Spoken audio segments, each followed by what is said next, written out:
Bismillahirrahmanirrahim. Assalamualaikum warahmatullahi wabarakatuh. Kita berjumpa lagi di mata kuliah matematika keuangan. Kita akan bahas di bab 10 tentang obligasi ya. Tapi ini nanti sebagai pengantar ya ke mata kuliah obligasi dan opsi. Jadi nanti untuk lebih dalamnya bisa dipelajari di mata kuliah pilihan yaitu matematik saham dan obligasi. Oke, pertama kita lihat karakteristik obligasi itu seperti apa atau ciri-ciri ya. Karakteristik itu ciri-ciri sifat yang dimiliki sebuah obligasi, kemudian jenis-jenis obligasi, kemudian yield obligasi ya. Apa itu yield ya? Yield ini hanya ditemukan di obligasi ya, investasi yang berupa obligasi. Kemudian diversifikasi, estimasi return, pengembalian dan risiko portofolio ketika kita mau mengambil investasi yang berupa obligasi. Kemudian model indeks tunggal. Ya. Jadi obligasi ini adalah salah satu bentuk investasi ya, yang kalau dalam bahasa sederhana itu berupa surat utang negara ataupun perusahaan swasta ya yang kita beli. Nah, dengan kita pegang ketika kita beli dengan harga tertentu, kita nanti akan dapat pengembalian ya atau keuntungan berupa bunga yang pembagiannya bisa per bulan atau per 3 bulan. Oke, jadi obligasi itu adalah surat tanda bukti bahwa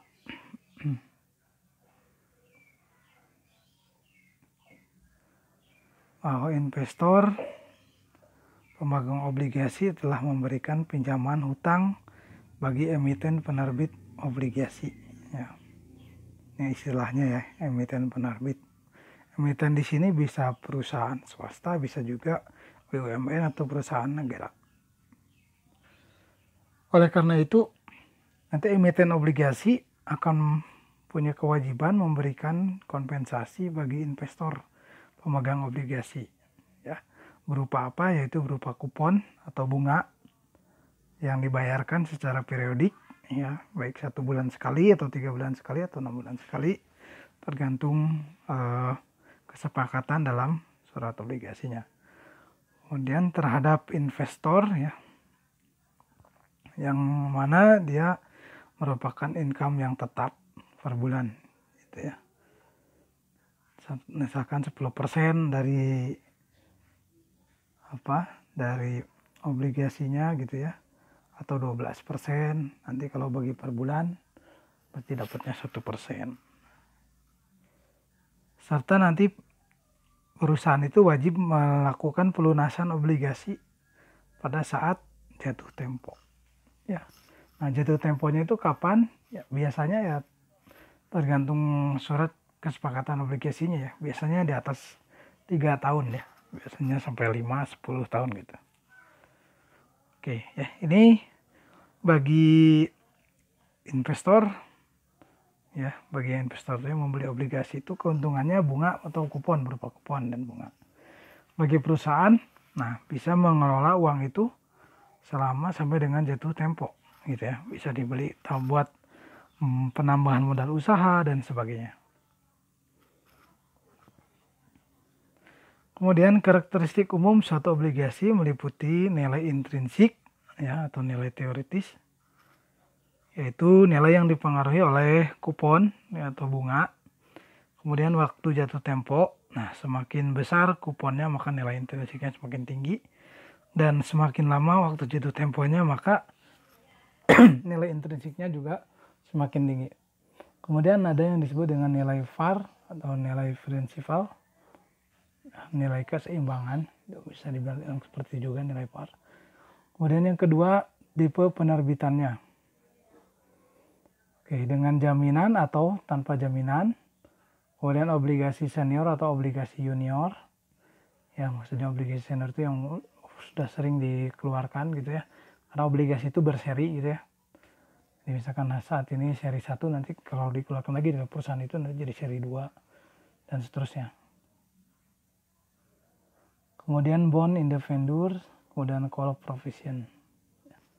Ini karakteristik dari obligasi. Selanjutnya kita lihat jenis-jenis obligasi yang biasa diperdagangkan di pasaran ya, yaitu meliputi tadi ya obligasi dengan jaminan, obligasi tanpa jaminan, obligasi konversi, obligasi yang disertai warrant.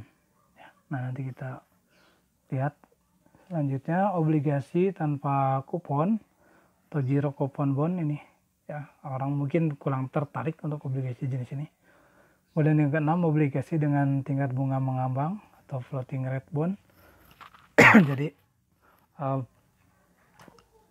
terdapat perubahan bunga ya selama rentang obligasi dari awal sampai dengan jatuh tempo ya, dari tergantung dari bunga pasaran. Kemudian putable bond, kemudian junk bond. Terus selanjutnya kita lihat apa yang dimaksud dengan yield. Ya, jadi ingat tadi ya, ada kupon yang diberikan oleh perusahaan yang mengeluarkan obligasi. Kemudian yield adalah istilah yang sama-sama menunjukkan pendapatan yang diberikan dari suatu obligasi. Itu ya, yaitu berupa yield dan kupon obligasi. Nah, sama dengan kupon, tapi bedanya kalau yield itu adalah harapan dari investor ya. Kalau kupon itu bunga yang diberikan oleh pengeluar yang mengeluarkan obligasi. Kalau yield itu harapan dari investornya, misalkan begini. Yieldnya investor menginginkan misalkan 15%. Nah, terus kemudian kalau kupon yang diberikan oleh perusahaan misalkan 12% gitu ya. Nah, kalau kupon itu ditentukannya oleh perusahaan, kalau investor itu yang menentukan adalah investor. Oke, apa perbedaannya antara kupon dan yield? Nah, kalau kupon itu adalah bunga yang merupakan pendapatan yang akan diterima oleh investor obligasi dalam jumlah tetap dan diterima hingga waktu jatuh tempo. Sedangkan yield obligasi merupakan ukuran return atau pengembalian yang akan diterima investor obligasi yang cenderung bersifat tidak tetap, tergantung tingkat return yang disyaratkan investor ya.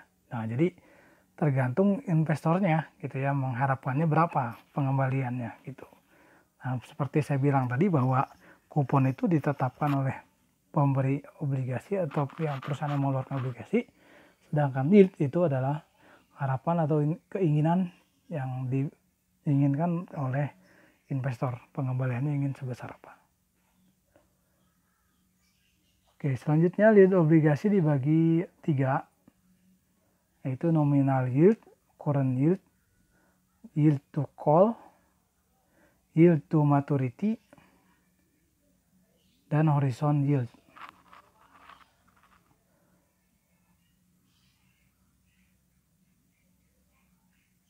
Oke ya, dibagi 5 berarti ini. Nah, nominal yield ditunjukkan oleh besarnya kupon obligasi. Kemudian current yield itu ditunjukkan oleh rasio tingkat bunga obligasi terhadap harga pasar obligasi. Kemudian yield to maturity adalah ukuran tingkat return yang akan diterima investor jika membeli obligasi pada harga pasar saat ini dan menahan obligasi tersebut hingga jatuh tempo. Ingat ya, kalau ada maturity itu berarti dia harus sampai jatuh temponya ya. Jadi obligasi itu tidak dijual ke orang lain, karena obligasi itu bersifat liquid, jadi bisa dicairkan, artinya bisa dijual ya. Suratnya itu bisa dijual ke orang lain. Oke, kita lihatkan contoh dari suratnya ya. Nah, ini bisa dilihat ya, ini contoh dari surat obligasi ya, atau obligasi. Anda lihat di situ ada jasa marga, PT Jasa Marga itu adalah yang mengeluarkan ya. Ini ada di buku Matematika Keuangannya Pak Budi. Jasa Marga adalah perusahaan yang mengeluarkan obligasinya. Gitu ya. Nah, kita bisa baca dari atas, penawaran umum berkelanjutan ya, obligasi berkelanjutan seri 1 Jasa Marga dengan target dana yang akan dihimpun sebesar 5.950 miliar rupiah. Nah, ini nanti dibagi-bagi ya. 5 triliun ini misalkan dibagi 10 atau 100 atau 1000 lembar obligasi begitu ya. Jadi nanti berapa per lembarnya ya dibagi aja gitu ya.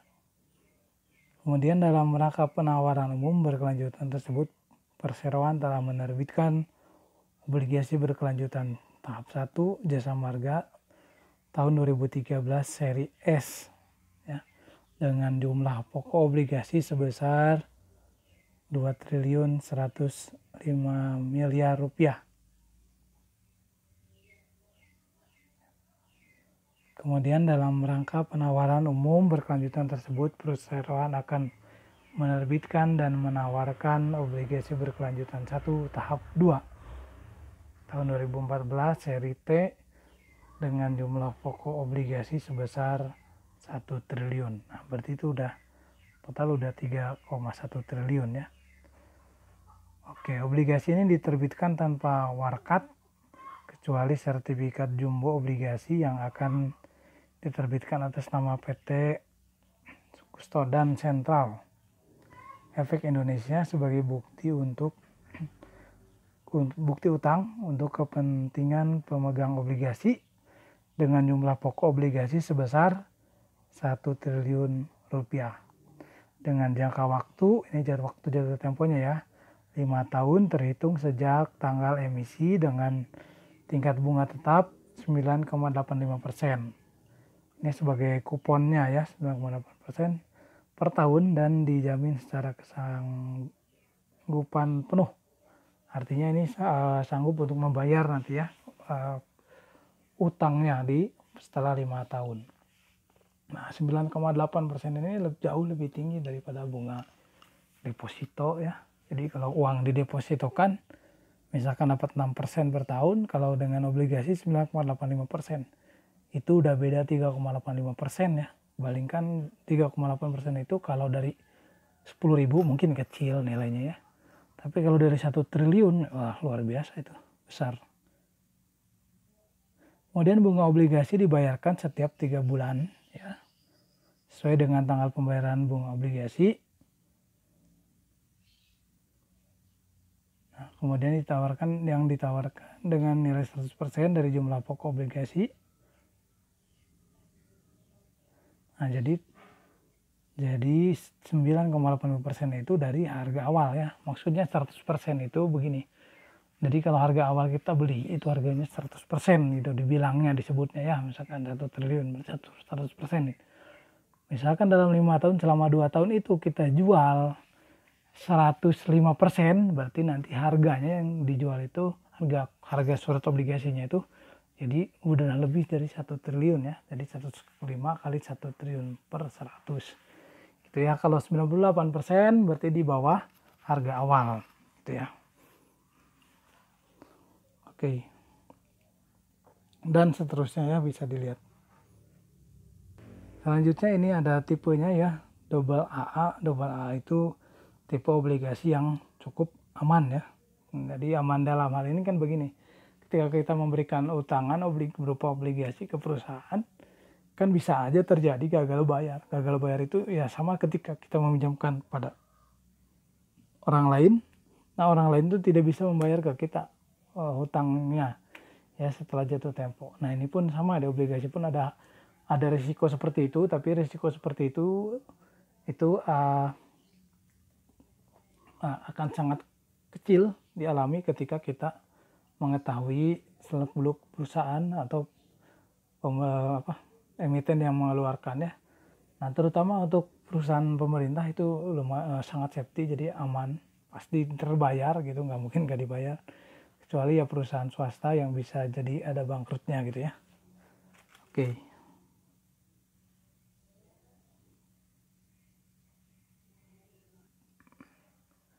Nah, oke, selanjutnya yield to call ini sama ya, pemahamannya kurang lebih dengan opsi call ya, dan opsi put.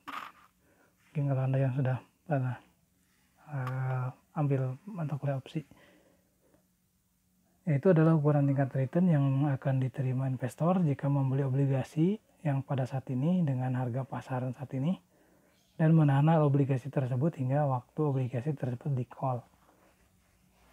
Kemudian horizon obligasi adalah tingkat return yang diharapkan investor dari suatu obligasi jika obligasi tersebut dijual kembali oleh investor sebelum waktu jatuh tempo. Nah, yang ini mah membeli obligasinya itu untuk dijual kembali ya, gitu, ketika harga pasarannya naik. Selanjutnya nominal yield ini ya, ditunjukkan oleh besarnya kupon obligasi. Misalkan contoh seperti ini, suatu obligasi memberi kupon 15% per tahun. Berarti nominal yield untuk obligasi tersebut adalah 15%. Ya, karena nominal yield nanti ini sesuai dengan kuponnya. Selanjutnya untuk mencari current yield. Current yield bisa dihitung dari rasio tingkat bunga obligasi terhadap harga pasar obligasi. Jadi current yield ya CY yaitu sama dengan CI ya bunga dibagi dengan VM, harga obligasi sampai maturity. Selanjutnya current yield biasanya dilaporkan secara harian di media massa, misalkan Wall Street Journal ya, pada Wall Street Journal. Selanjutnya lagi kita lihat YTM yield to maturity bisa dihitung dengan rumus berikut, yaitu sigma dari T1 sampai dengan 2N CI dibagi 2 per 1 plus YTM dibagi 2 pangkat T, kemudian ditambah dengan PP per 1 plus YTM per 2 pangkat 2N, di mana P-nya adalah harga obligasi pada saat ini atau pada saat T sama dengan 0, kemudian N jumlah tahun sampai dengan jumlah jatuh tempo obligasi. Kalau 5 tahun tadi ya, berarti N-nya 5. Kemudian CI itu pembayaran kupon untuk obligasi di setiap tahunnya. Kemudian YTM yield to maturity. Kemudian VP itu adalah nilai VAR dari obligasi. Oke, selanjutnya untuk menghitung YTM dengan rumus 82 di atas bisa dilakukan dengan metode trial and error hingga ditemukan tingkat bunga YTM yang menyamakan sisi kanan dan sisi kiri bersamaan. Oke. Selanjutnya di samping metode trial and error kita juga bisa menggunakan rumus berikut untuk mencari tingkat YTM yang paling mendekati, yaitu persamaan 8,3. YTM itu sama dengan CI plus PP min P per N dibagi dengan PP plus P per 2. Selanjutnya contoh YTM, sebuah obligasi yang tidak callable akan jatuh tempo 10 tahun lagi, nilai VAR-nya adalah 1000, misalkan ya 1000 rupiah, dan tingkat kuponnya adalah 18%. Oke, diasumsikan obligasi tersebut saat ini dijual dengan harga di bawah par, yaitu Rp917,69 dengan menggunakan persamaan 82. Nilai YTM-nya adalah, kita hitung ya. Oke, ini 917 kan udah dapat ya nilai VAR-nya. T-nya 1 sampai dengan 20, kita lihat ke soalnya ya, 10 tahun dengan jatuh temponya 10 tahun. Kemudian ini 180 dibagi 2 per 1 plus YTM per 2, 1000 dibagi dengan 1 plus YTM per 2 pangkat 20 ya, karena 2N ya pangkatnya. Tadi di rumusnya kan pangkatnya 2N di sini. Ya, sehingga ini juga sampai dengan 2N. Sehingga dapatlah 2N itu adalah 2 kali 10 jadi 20. Dan ini pangkatnya T. Nah, sehingga kita hitung, dapatlah nilai. Dengan demikian, maka YTM adalah sebesar jatuh maturity-nya 20%. Ini kita coba dengan trial and error ya yang ini. Oke.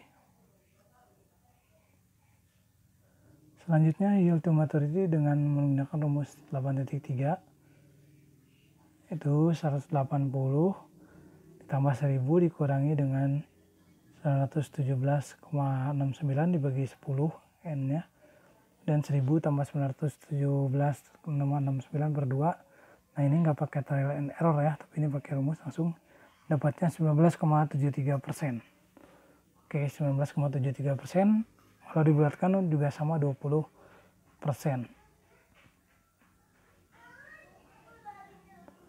Selanjutnya YTC atau yield to call ya, atau callable itu dapat dibeli kembali, yaitu yield yang diperoleh oleh investor pada obligasi yang bisa dikembali kembali. YTC bisa dihitung dengan rumus 8.6 di bawah ini. Itu sigma T 1 sampai dengan 2C CI per 2 per 1 plus YTC per 2 pangkat T ditambah dengan PC ada obligasi callable dibagi 1 plus YTC per 2 pangkat 2C. Selanjutnya menghitung yield to call dengan rumus 86 di atas bisa dilakukan dengan metode trial and error sehingga ditemukan tingkat bunga YTC yang menyamakan sisi kanan dan sisi kiri tadi ya, seperti tadi sama ya, seperti 8.2. Tapi selanjutnya selain juga trial and error kita bisa gunakan juga dengan rumus ini, yaitu CI plus VC min V per N per VC plus P per 2. Oke. Contoh, sebuah obligasi yang callable juga jatuh tempo 20 tahun lagi dengan kupon sebesar 18%. Nilai par obligasi tersebut adalah Rp1.000 dan saat ini dijual pada harga Rp1.419,5. Kemungkinan obligasi tersebut akan dilunasi oleh emiten 5 tahun lagi dengan call price sebesar 1.180. Artinya karena ini callable, jadi nanti nilai obligasinya bisa dibeli kembali ya oleh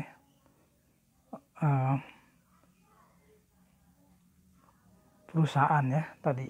Jadi kan masa jatuh temponya 20, tapi ada kemungkinan nanti lepas 5 tahun dibeli lagi dengan harga 1.180. Oke, ini rumus 8.6 ya, yaitu kita gunakan trial and error sehingga ketemu sisi kanan dan sisi kirinya sehingga besarnya adalah 10%. Selanjutnya menggunakan rumus 8.7 kita akan langsung temukan nilainya, nggak perlu trial and error, yaitu 10,61%. Selanjutnya horizon yield adalah tingkat return yang diharapkan investor dari sebuah obligasi jika obligasi tersebut dijual kembali oleh investor sebelum waktu jatuh tempo. Ini disebut horizon yield. Ya, sebelum jatuh tempo dijual kembali ke orang lain, bukan ke perusahaannya. Kalau tadi callable kan perusahaannya yang membeli kembali. Rumus untuk menghitung horizon yield itu hampir sama ya, kita cuma ganti RY-nya sendiri tadi kan. Jadi sebelumnya YTM dan sebagainya. Selanjutnya menghitung RY-nya dengan rumus 86 di atas bisa dilakukan dengan metode trial and error. Selanjutnya nanti juga bisa kita gunakan metode yang tanpa trial and error 8.9. Oke. Contoh, sebuah obligasi nominalnya 1.000 umur 20 tahun dan kupon 16%. Dijual pada harga 750. Lihat ini harganya lebih rendah ya dari harga belinya, itu hanya sekitar 75% ya. Kemudian investor mengestimasi bahwa dalam 2 tahun mendatang suku bunga yang berlaku akan turun sehingga diperkirakan harga obligasi akan naik. Estimasi harga obligasi pada 2 tahun mendatang pada saat suku bunga turun adalah Rp900.000 ya. Oke, kalau bunga turun itu pasti orang kan akan keinginan orang untuk menabung akan berkurang ya, akhirnya lari ke obligasi ini, sehingga permintaannya sangat banyak sehingga akan naik harganya. Ya, hukum ekonomi ya. Oke, contohnya ya kita hitung dengan contoh langsung itu dapat 28,48% yieldnya. Nah, kegunaan masing-masing ukuran yield ini itu beda-beda ya. Yang pertama untuk nominal yield itu untuk mengukur tingkat kupon, current yield untuk mengukur tingkat pendapatan sekarang, kemudian YTM itu untuk mengukur tingkat return yang diharapkan jika obligasi disimpan sampai waktu jatuh tempo. YTC yaitu mengukur tingkat return yang diharapkan jika obligasi dilunasi sebelum jatuh tempo atau dibeli kembali oleh perusahaan gitu. Kemudian horizon yield mengukur tingkat return yang diharapkan untuk obligasi yang akan dijual sebelum jatuh tempo. Yield ini dihitung dengan menggunakan asumsi tingkat reinvestasi dan harga jual obligasi. Jadi ini masing-masing tergantung investor ya. Investor ini bisa pakai horizon yield, misalkan dia kalau investornya ingin obligasinya itu tidak selamanya di dia sampai jatuh tempo, tapi dia akan jual belikan. Jadi hitungnya pakai ini. Kemudian kalau misalkan investornya itu ingin memiliki obligasi itu sampai dengan akhir periode ya atau jatuh tempo dan dia hanya menginginkan returnnya saja setiap bulan, maka ya gunakanlah untuk perhitungannya pakai YTM. Oke ya, seperti itu untuk pembahasan tentang obligasi. Ya, saya cukupkan sekian. Wabillahi taufiq wal hidayah. Assalamualaikum warahmatullahi wabarakatuh.